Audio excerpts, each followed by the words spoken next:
I will go ahead and just get started with introductions and thanking everyone for coming and joining us for this webinar today. This is part of our Archives Month celebration, and our sort of theme this year is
which I've definitely learned about, types of financial records that I did not know. Legal records, because of the kind of the amount of money we're talking about in the family, as well as the family foundations. University records, I already mentioned. And then there's also protected info that we're looking out for as we do this. Living family members, as well as patients, since we mentioned being medical professionals. Different collections. So one of the things when I started is we had the Semans family papers, which were really made up of 4 separate collections. So one of the first things I did is I broke up the Semans family papers. They no longer exist formally. Instead, we have Mary Duke Biddle, Trent Semans family papers, her second husband's papers as a medical professional and his life before his marriage. The papers of Mary's mother, who also was called Mary Duke Biddle by marriage, and then the papers of her baby nurse, which is only like a small 2-box collection, but it was still in there.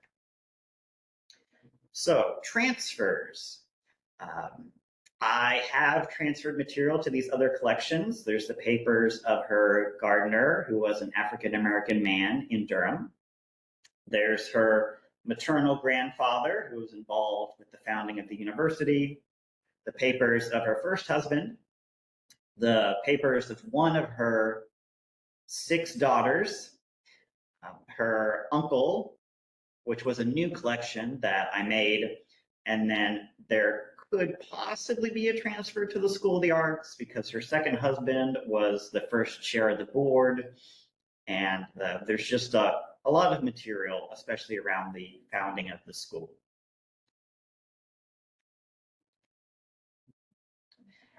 To speak about the arrangement of the papers, which is something that we're dealing with on a daily basis here. We have, I think, 10 series. To start off with, we have correspondence, financial, and legal. Then what we've really been working on, like we were just before we came in here to start this, is subject files, writings and speeches for Mary and her second husband. Visual material is something that Zoe helped me finish earlier this year. I'll mention that there's even some pieces of original artwork, although I would say more minor pieces. It's not these like large, elaborate portraits. Audiovisual material is something we continue to work on.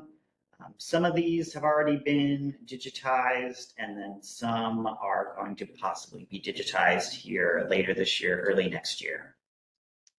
And then personal, which is kind of a little bit of everything else that doesn't fit into these. All right, to close out this presentation, I wanted to focus on a particular topic in the collection that matters to me as a disabled archivist. And it's one of the, I would say, lesser known aspects of the collection. Like many people know that Mary was involved with the arts and education in the state. They know less about her involvement and her second husband's involvement in medical and vocational rehabilitation in the state. So I first wanted to show the Mary Duke Biddle Gallery for the Blind, which used to be at the North Carolina Museum of Art. I assume that the physical space is still there, but the gallery itself does not exist to my knowledge. But it did exist in the 1960s. And if you're not familiar with the Gallery for the Blind, we have a lot of 3-dimensional objects, sculpture in particular, that students can, well, not just students, visitors can touch. So here we see some of that in close up.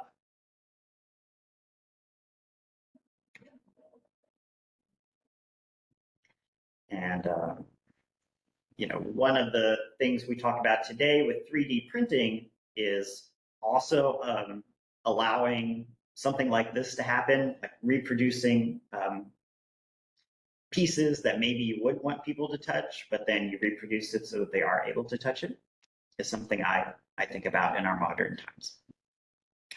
Next, I'll mention the Duke University Chapel. So this is, I would say, one of the centerpieces of the university, the face of the university, like it is the building that maybe most often gets associated with the university. But being built in the 1920s, it was not built with accessibility in mind. So what happens is, after the passage of the Rehabilitation Act of 1973, the university started to have to think about how to make it accessible, because this Section 504 of this act required if your program receives federal funding, you could not discriminate on the basis of disability. So this is when in your university archives, for example, you might start to see disability because your university couldn't exclude disabled students quite as easily as it could before. So at Duke, what happened is we had a student in our divinity school who, of course, needed access to the chapel. And what you're seeing here is a photo with a ramp that was built to the side of the chapel. That's not the student in question pictured. I don't believe so. But one of my favorite items is, before that ramp was built, there were a couple options being explored. The ramp was not always the option. So what I have here for you is a 3-page blueprint. It's called Accessibility Study for Physically Handicapped, and the date is August 22nd, 1977. So we have 2 solutions. We have the ramp, which you saw ultimately won out, but we also have a chairlift, and you'll see it better here with this illustration. You can see both options mocked up as they would look, and then the locations where they would be. The chairlift kind of being tucked away to the side of the chapel versus the ramp, which is a little bit more out in front, but you'll notice how they encased it in bricks or in stone so that it didn't throw off the look or the symmetry, which was one of the sources of friction, I guess, based on correspondence. Yeah, so they built the ramp, but then they kind of hid it. I mentioned the Rehabilitation Act. This is, Mary has written to her federal representatives, and they have written her back. And I showed these 2 in particular because of it being signed. So not just a form letter kind of typed up, but actually the person's signature on it. I mentioned Mary had a personal connection to this issue. You can see a letter here which mentions, she's saying, mental health troubles have plagued members of my family for years. And here's one example. I believe this is a nephew who is attending Duke, and he mentions dealing with depression while he was a student here. And then this is my last slide. I wanted to focus on William Hipp. He was a UNC at Charlotte grad, and he was a sculptor. He is known for sculpting some famous North Carolinians, including Jim, you can see in the middle. This sculpture was made after he finished his service on the board of the School of the Arts, and it used to be in the library that was also named the Semans Library. He was a native North Carolinian. I think he grew up in Davidson, maybe. But I mention him because he also dealt with mental health issues. And so there's like this disability in Mary's family, but she's also crossing paths with disabled people during the course of her life. And what you have on the right here is, this is a letter from Bill. He's talking about being laid up with manic depression. I don't know where laid up means exactly, if he's talking about in a home or a hospital. He's talking about he's taking up color, and he's asking Jim to come visit him. And he says he would cherish it all the more. So this is 1989. A year or two later, Bill goes missing. He boards a bus to New York, and I think he makes maybe a phone call from the city, and then he goes missing. So if you Google him today, you'll actually find him like listed as a missing person still. Body was never found. We don't know what happened to him. And so just he's one of the figures that I think about, and I think about when I run across him in the collection, because we don't know what happened to him, and just these stories of disabled people that are in the collection. And one of my focuses is on surfacing and telling these stories, especially of these Native North Carolinians.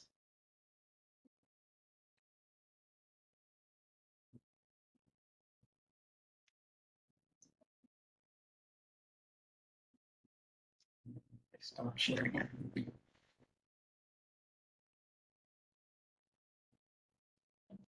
Okay, thank you. And then David, are you ready to present?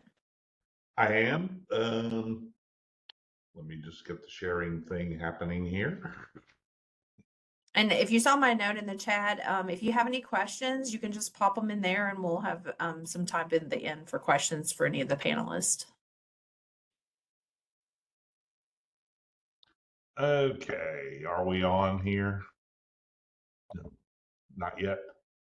Yeah, I think you just need to put it in presenter. Okay, are we good now? We can see it, but Yeah, it's not in the slideshow mode. Okay, well, heck. Let's see, where am I going here? I think slideshow in the top menu. Okay, I was doing slideshow in the bottom menu, and it's not working. So, okay. Just 1 second here. Yeah. Oh, Mm, you're close. A little bit more to the left, and then up. It's in that all the where home is. It's in that top line right above it. Yeah. So go over to the right just a little. Insert, draw, design, transitions, animations, and slideshow. Yeah, Yes. sorry. I'm like I said, I'm not on my own computer. You I are have most everything fine. And then put yeah, in a different place. Okay, is that better? Click the from beginning on the far left. Okay, hold on 1 second. Yep, that's where we are.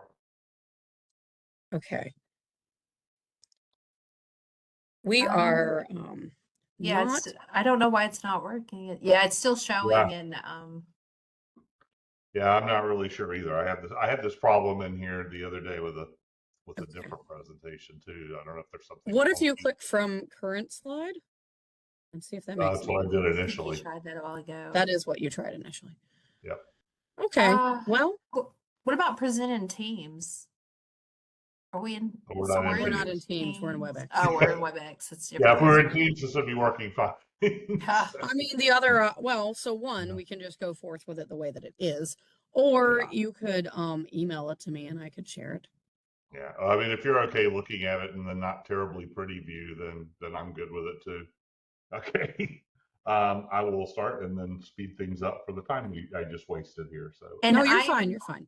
I am so sorry. I meant to record from the beginning, so I'm sorry I missed yours, Zachary.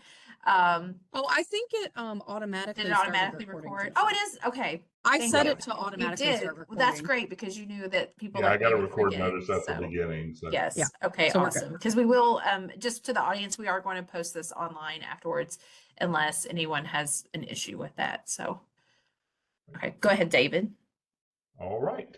So I'm going to talk a little bit about the Pride of the Community project here at UNC-Greensboro, which started out in 2014 with an NEH grant that Jennifer Motzko, who has gone on to greener pastures in Wisconsin, and I applied for way back when, and then moved on to my current co-conspirator on the project, Stacy Krim, that all of you probably are very familiar with, and who has really kind of driven this project more than I have on a lot of levels. So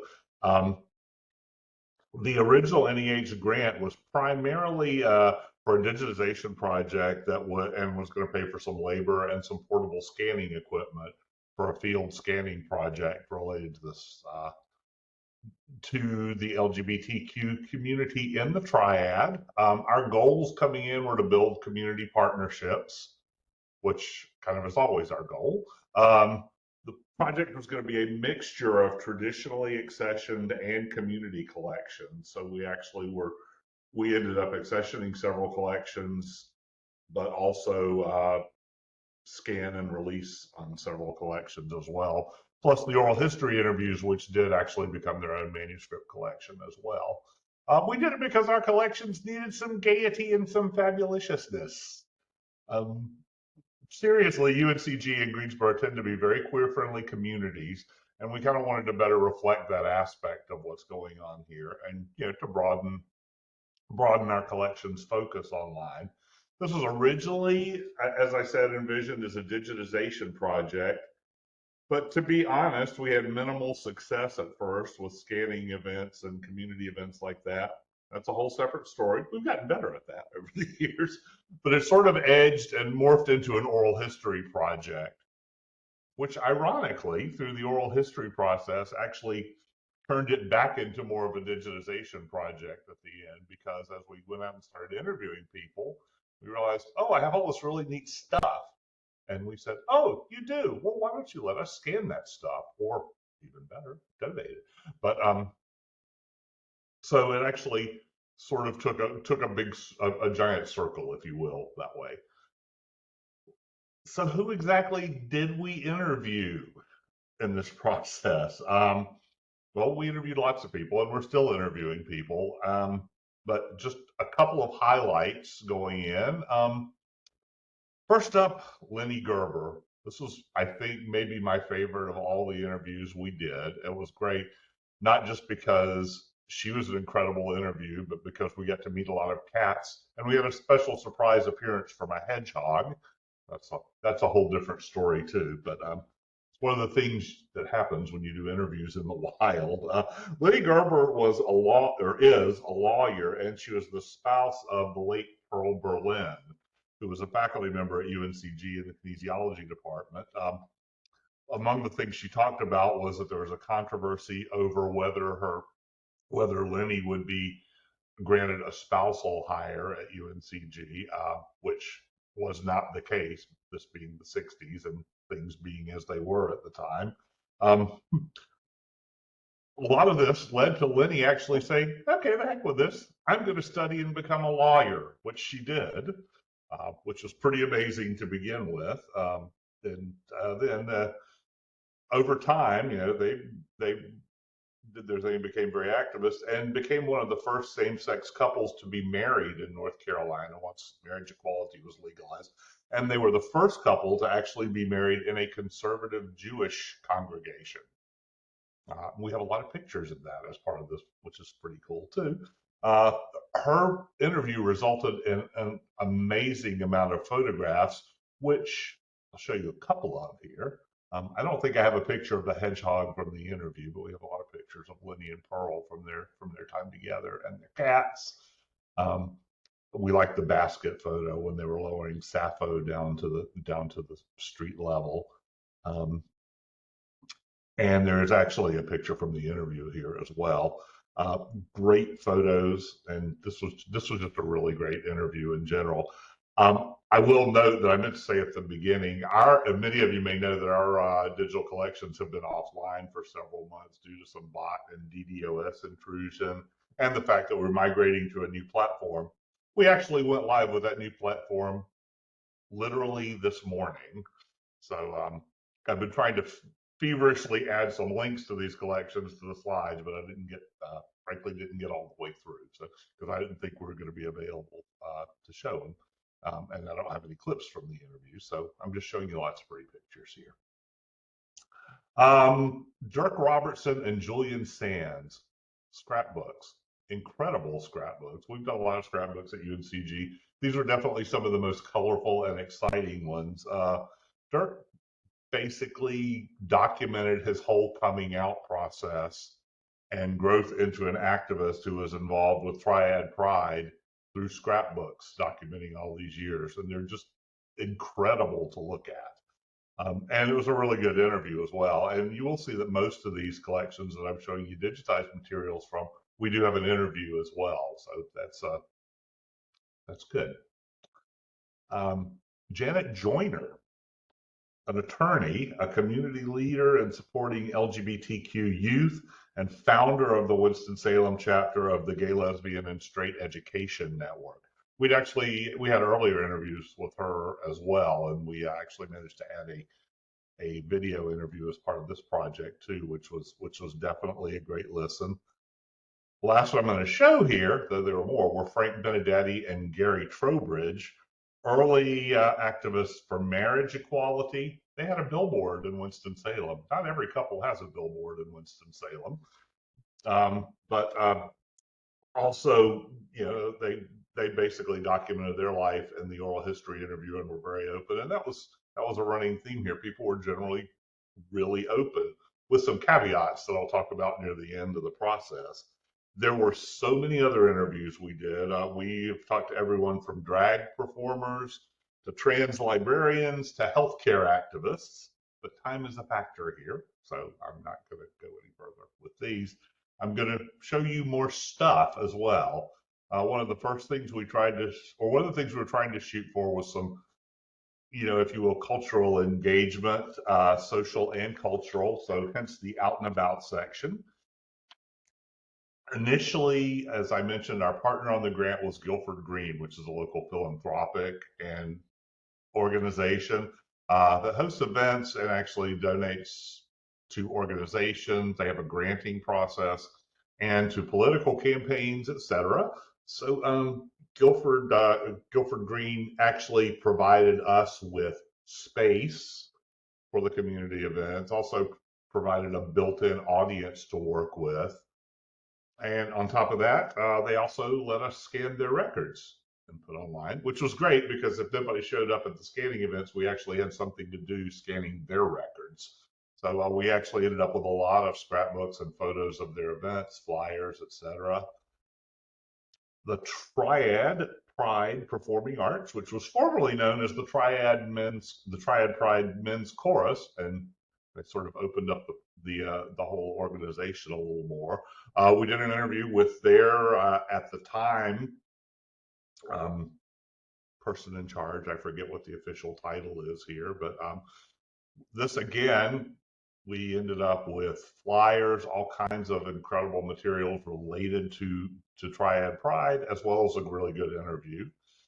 Out at the Movies, a film festival, a queer film festival in Winston-Salem. We interviewed Rex Welton, who established and started the film festival.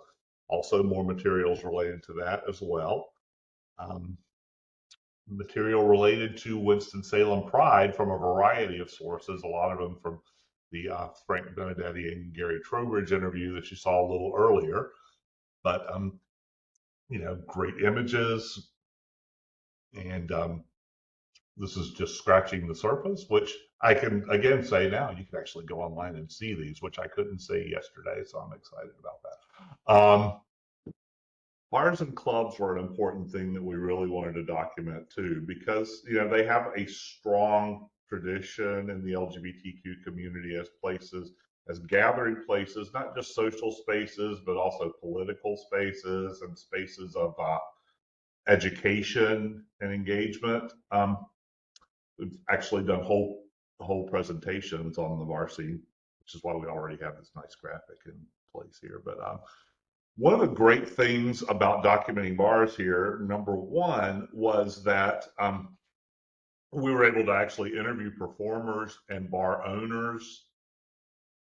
We interviewed a couple who actually was involved with the establishment of the Triad Health Project, which is a health-related organization that was established in space that was provided by a bar.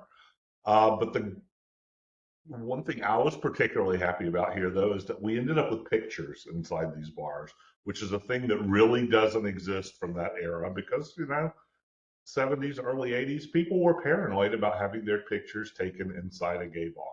So there are not a lot of pictures documenting what the interiors of these bars looked like at the time. But we've also got membership cards, which speak to the weird North Carolina liquor licensing related to bars. That's a whole other story as well. We've got flyers.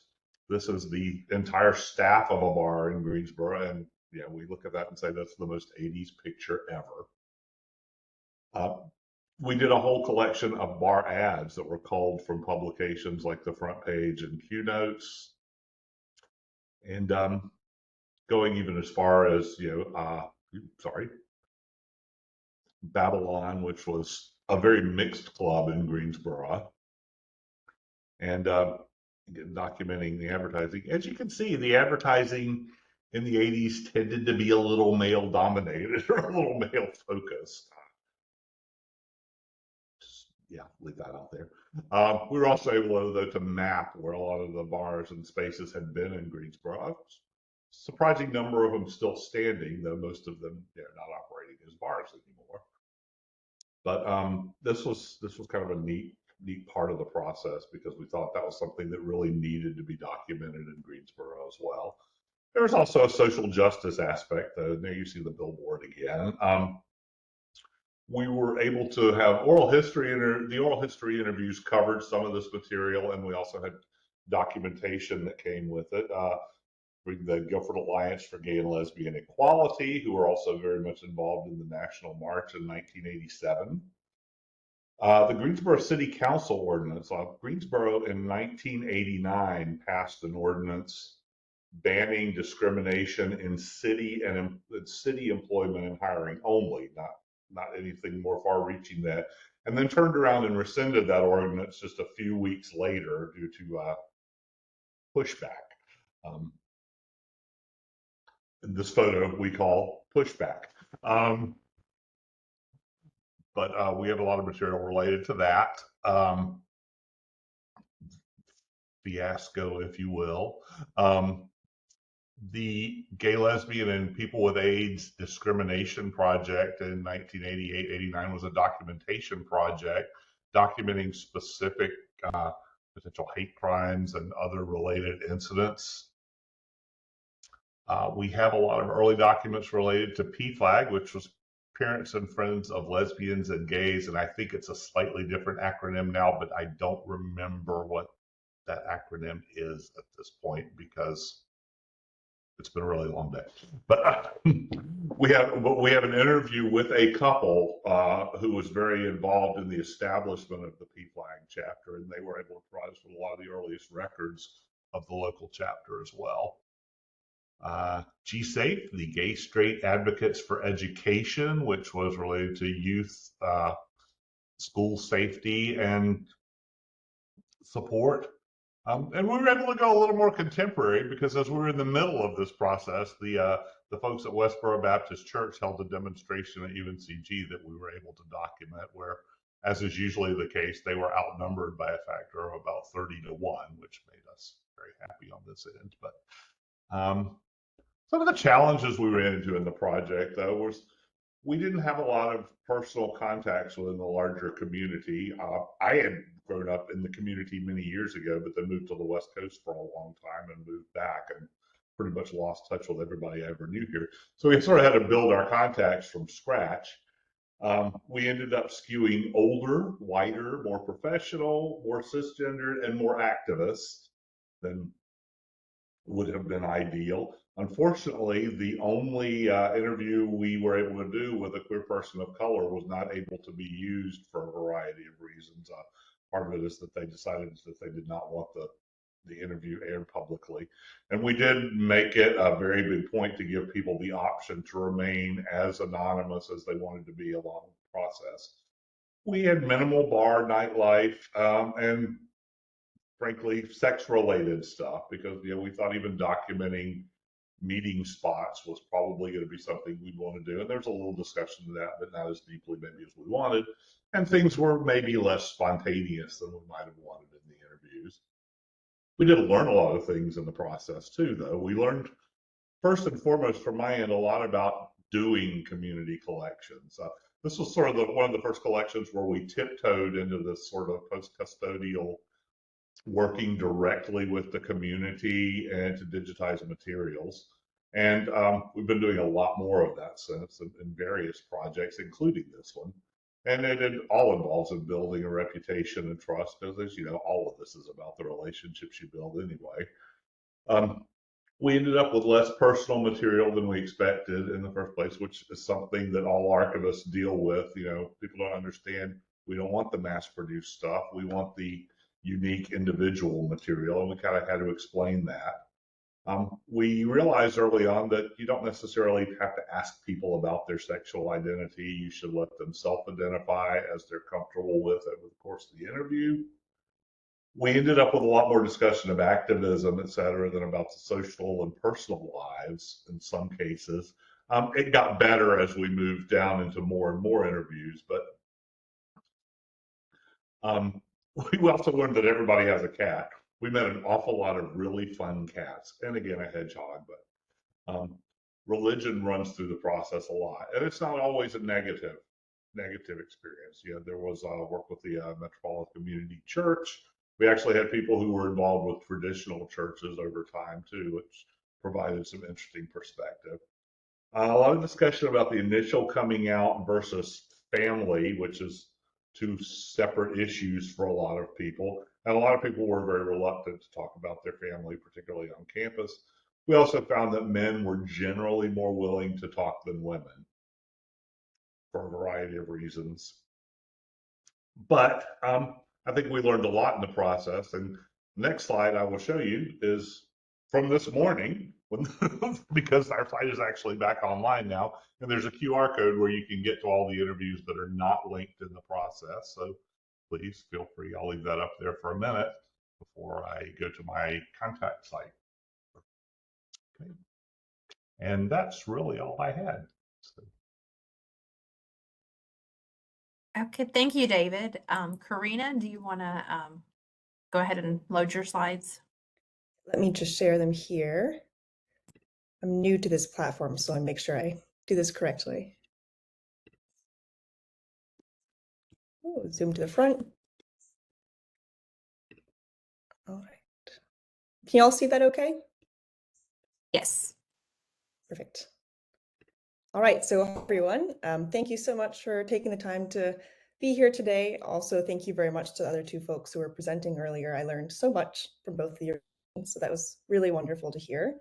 I'm here to talk to you all about my experience curating the exhibit, A Fair to Remember, the History of the North Carolina State Fair, which we did through the NC State University Special Collections Research Center. So for those who don't know me, I'm Karina Burbank. As you heard, I'm a second-year master's student in the public history program at NC State University. And I also work with special collections as part of a program that gives NC State graduate students relevant work experience in exchange for tuition. So the goal of student work collaboration between the public history department and special collections is both to provide students with valuable and relevant work experience, but also this exhibit is a way to help highlight the broad holdings that our Special Collections Research Center has, and also draw the interest of a lot of different people and a wide variety of departments at the university. I did not create this exhibit alone. I worked with an amazing team of people at Special Collections, including our brilliant and very hardworking exhibit designer, Emily Schmidt, my co-supervisors, Todd and Gwynn, and then our department head, Sandra, also mentored me a lot throughout this process. So this is our exhibit pictured here on the right. It's on show right now at the D.H. Hill Library exhibit gallery on NC State's campus in Raleigh. And it will be up through the spring, at which point we will install our new exhibit. So you can also stay tuned for that. But this exhibit tells the story of the North Carolina State Fair from its beginnings as a very agricultural educational institution in 1853 through today. And the exhibit will help us understand why we love the fair and who the fair is for and how the fair represents the state of North Carolina more broadly. So I'm hoping that this exhibit both satisfies people's nostalgia for the fair and also presents them with a slightly more nuanced and complicated understanding of it. So in this presentation, I want to talk about 4 specific aspects of the curating process. I do know how to read a room, so I'm going to be focusing mostly on the archives, but I will actually pretty much barely go into the actual history of the fair. So I definitely invite you to come to our exhibit, or you can also have a video tour that you can watch online if you are interested in that. So first, I want to discuss some of the challenges that we experienced with regards to our own collections and the timeline of exhibit curation. I'm also going to discuss some of the major archival silences that this process revealed. Second, I want to discuss the physical location challenges of an exhibit like this, which will probably sound familiar for anyone else who's made special collections related exhibits.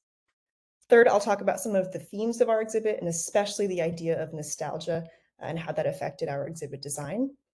And finally, I hope to show you how the State Fair acts as a representation of broader North Carolina history and what we can learn by treating it as an academic subject. So first, collections and timeline challenges. As I mentioned, I'm a full-time graduate student. Because of this, I only started researching State Fair history in mid-August, and I was also limited to working 20 hours a week on the exhibit due to my contract. So that's a pretty tight timeline for an exhibit that has to be mostly done around the beginning of the new year. Another pretty significant challenge is that while our Special Collections Research Center has an incredible breadth of holdings, a lot of the fair-specific materials are actually held at the state archives, which makes total sense and is wonderful, but was not super helpful for my curation process. And a lot of the materials that we did have generally weren't necessarily physical objects. We had a lot of photographs, thousands of pictures of livestock, which was fun to go through. But it made it extra challenge for me and for Emily, our exhibit designer, to think about other ways to add dimensionality and interactivity into the exhibit experience.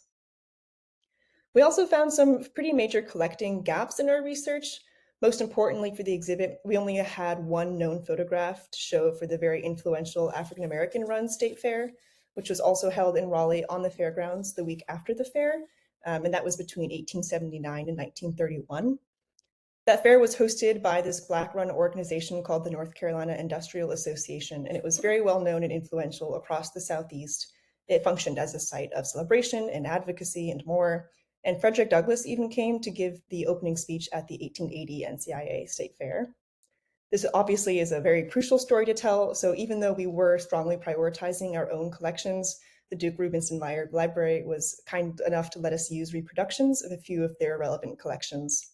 So we have included a reproduction of the draft of Frederick Douglass's speech that was given at the fair. We have a few reproductions of administrative documents and also newspaper clippings. So with these archival challenges in mind, we did shift around, as you've heard, the scope of our exhibit.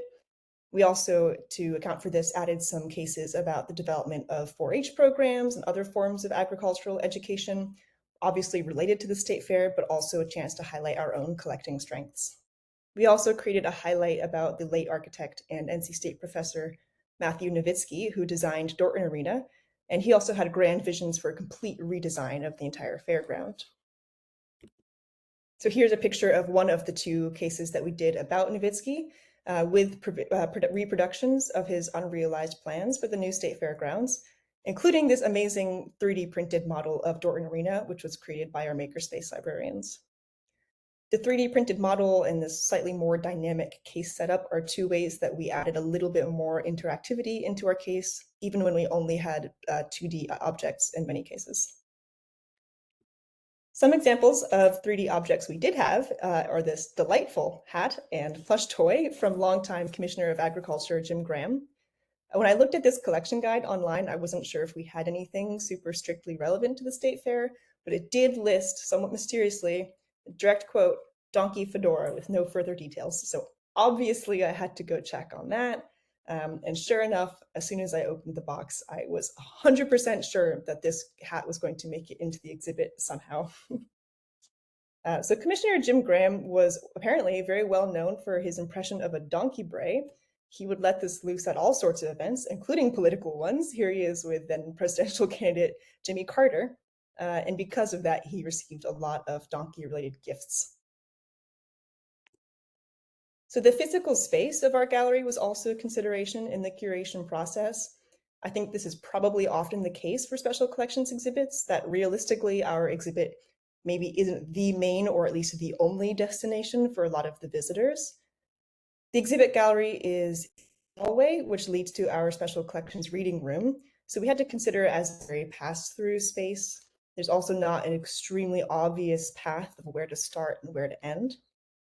So because of all of this, we had to very thoughtfully design our exhibit to account for different levels of interest and time engagement. And I wanted to really respect the fact that visitors might not be there, for a long amount of time. They might just be passing through it, glancing at the exhibit. They might only read one case. That's a totally fine way to engage with this kind of exhibit. So I wanted to make sure to account for that by having the cases be fairly self-sufficient and also prioritizing eye-catching graphics and designs. So with all of this in mind, we settled into the very hard process of actually pulling the exhibit together. And this sublimation process of going from thought to exhibit was, for me, by far the hardest part of the process. But a few ideas that stood out in particular were this idea of maybe an appeal to the senses that more pleasantly mirrors what you might feel at the state fair, this feeling of almost sensory overload. We wanted to use bright and nostalgic colors and banners and bold fonts to mirror that feeling in a cohesive and maybe more pleasant way. We also took a lot of inspiration from the fair in order to organize our exhibit. So while the first few cases are semi-chronological, we moved into a slightly more topic-based grouping. We highlighted the African-American run state fair I mentioned. We did a case about rides and entertainment aspects at the fair, and then the agricultural and livestock competitions and more. Oops. So in grouping together our exhibit, we also wanted to make sure different people in different departments across the university could find something interesting. And I think that this broad appeal is one of the most important and biggest strengths of the state fair. So it was definitely a high goal to try and mirror. But we included things like maps of the dairy bar, which was run by NC State students from the Food Science Club, and other ways that students can see themselves and their hobbies within our exhibit.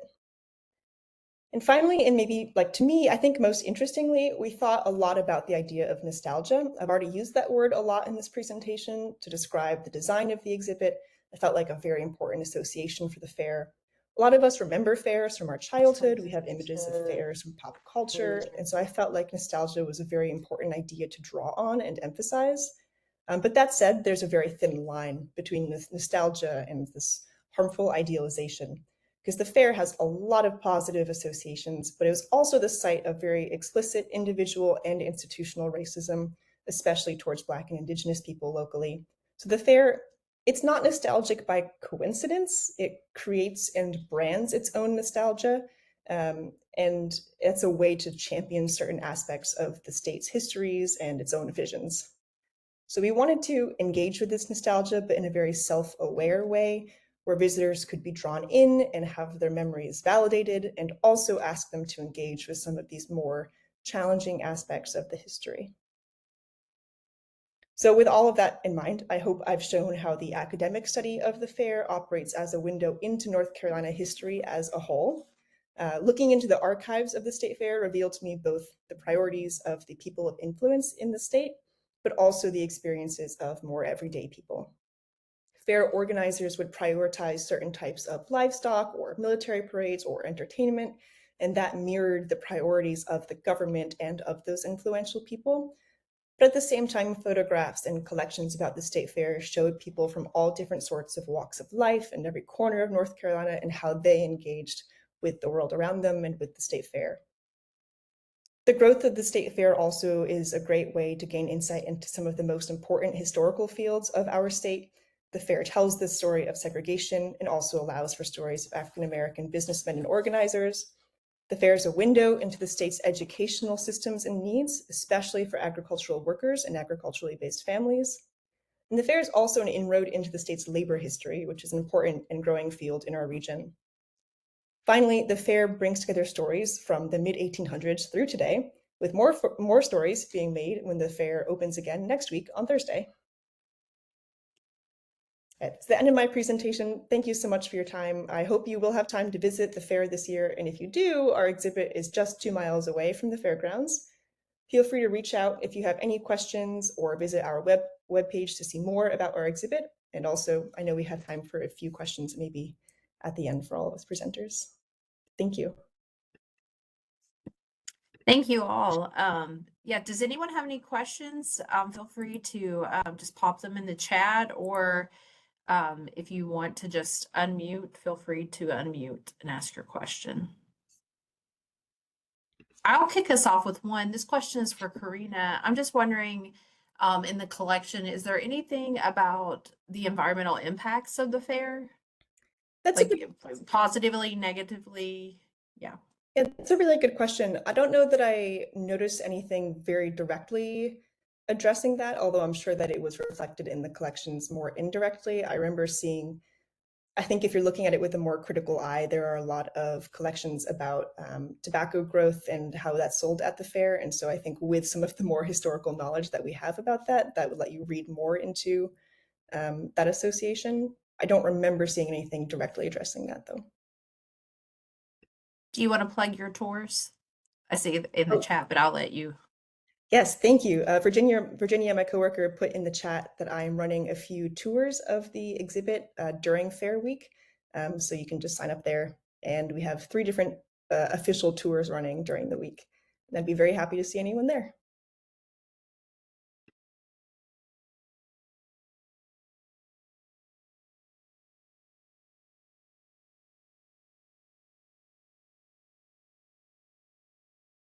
Anyone else? We still have a minute or two if anyone else has a question.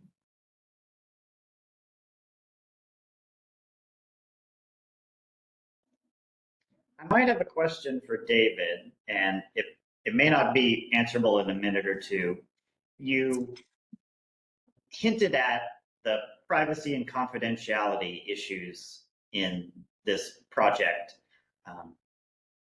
I would be curious to hear any more you'd like to share about that, because I know that that can be a big issue when you're undertaking this effort. Like, it's something you have to be aware of going in.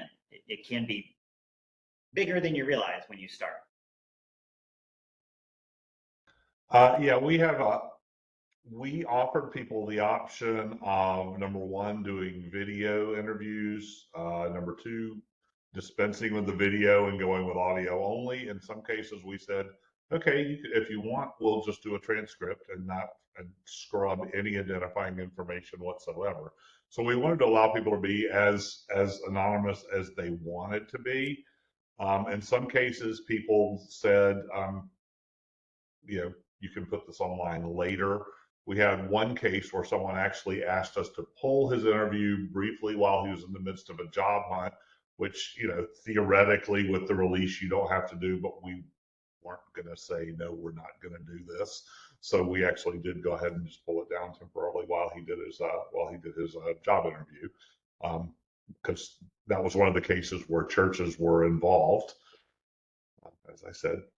But that's actually been an issue with a lot of different oral history projects we've done here as well, is kind of maintaining that allowing people to maintain that level of anonymity. Now it comes to a point where if you want to be too anonymous, it becomes something that we can't really use. But yeah, we want to be as accommodating as possible, basically.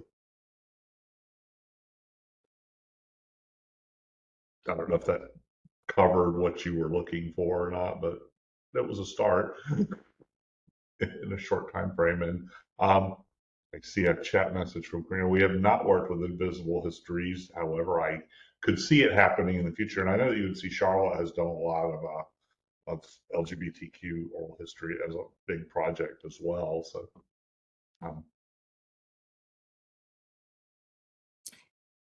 David, did you all modify your agreement at all, or did you use your standard oral history agreement? We did just use the standard, I believe. To be honest, I let Stacy handle that in. So I didn't look at the interview, but I know that our special collections and archives has a specific form that they use. I know that's what was used for these interviews. We have a separate release that we use for digitized materials that I handed out because that's sort of my end of the game. So.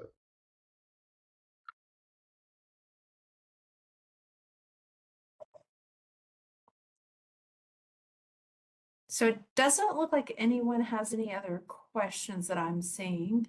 And I'm sure that all of our presenters would be happy to answer any follow-up questions that you may have, or if you didn't want to ask them here. And most of them had contact information. I think they all had contact information, but if you go back to the original flyer for the sessions, there's also contact information there. So thank you all for attending, and thank you so much for our panelists. We really appreciate you coming and sharing about your collections.